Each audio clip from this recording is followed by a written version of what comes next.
Bangladesh football লিগে কাল Dhaka derby. প্রথম লেগে হারের প্রতিশোধের পাশাপাশি শিরোপা দৌড়ে টিকে থাকতে জয়ের জন্য মরিয়া আবাহনী। আর মর্যাদার ম্যাচ জিতে টেবিলে উন্নতির লক্ষ্য বর্তমান চ্যাম্পিয়ন মোহামেডানের। কুমিল্লায় ম্যাচ শুরু বেলা 3:30টায়।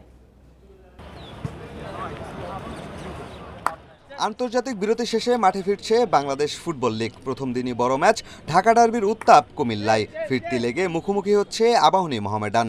ভ্রমণ ঝক্কির পর দুদলই ম্যাচ ভেন্যুতে অনুশীলন করেছে। 200-র বেশি সার্ভিস ও ফিচারে লেনদেনের সব বিকাশ অ্যাপে সম্ভব। এই মৌসুমে ধুঁকছে ডিফেন্ডিং চ্যাম্পিয়ন মোহামেডান। শীর্ষে থাকা বসুন্ধরা কিংসের সঙ্গে 11 পয়েন্টের ব্যবধান। লিগে এখন পর্যন্ত মাত্র 2 জয় সাদা কালোদের। মর্যাদা ঐতিহ্যের লড়াইয়ে আবাহনীকে হারিয়ে আত্মবিশ্বাস ফেরানোর লক্ষ্য আলফাজের দলের। হারলে অনেক বিপদ অবশ্যই, এবং আমাদের জয়ের জন্য মাঠে নামতে হবে। প্লেয়াররা সবাই জানে, নতুন কমিটি আমাদের আসার পরে প্লেয়ারদের সব উজ্জীবিত।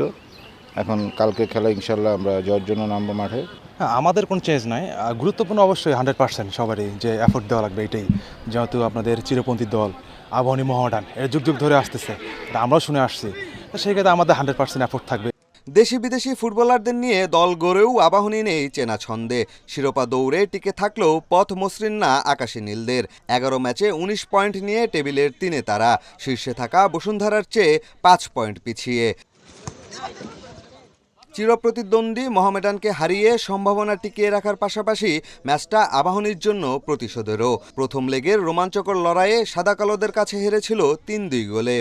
যে অবস্থানে আছি আমরা, এখান থেকে যদি আমাদের উত্তরণ ঘটাতে হয় তাহলে আমাদেরকে জয়লাভ করাটা জরুরি, এবং সেই সাথে লিগ রেসেও টিকে থাকার একটা বিষয় রয়ে গেছে। মোহামেডানের সাথে যে ডার্বি ম্যাচটা ছিল আমরা সেটা এক্সিলেন্টলিভাবে নিচ্ছি, ঠিক আছে।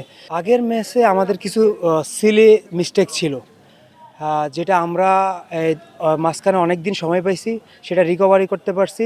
আমরা নতুনভাবে প্ল্যান করে মাঠে নামবো ইনশাল্লাহ জিতার জন্য। একই দিনে মানিকগঞ্জে ফকিরেরপুলের বিপক্ষে নামবে ব্রাদার্স ইউনিয়ন, আর গাজীপুরে পিডব্লিউডি রহমতগঞ্জের ম্যাচ। পিয়াস সাহা, ইন্ডিপেন্ডেন্ট নিউজ।